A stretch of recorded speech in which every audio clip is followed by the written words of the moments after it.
Difficulties आई, ठीक है। तो significant difficulties encountered during audit, ये हो गया second cheese.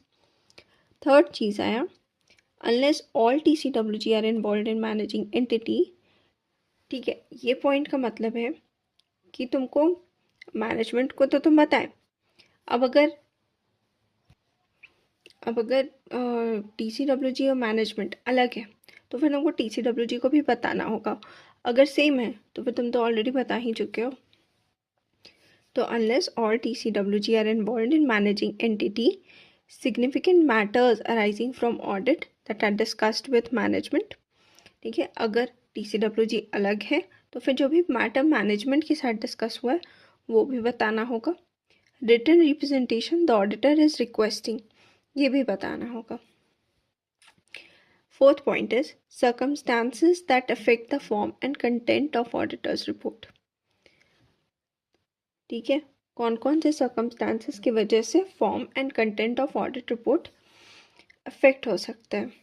This may be due to going concern SA 570, key audit matters SA 701, modification of report SA 705, emphasis of matter paragraph or other matter paragraph SA 706, uncorrected material misstatement of other information SA 720, and last is other matters arising from audit that in auditor's judgment are significant to oversight of financial reporting process, ठीक है। Last हो गया other matters, जो audit से arise हो रहा है और वो ऑडिटर के जजमेंट में सिग्निफिकेंट है।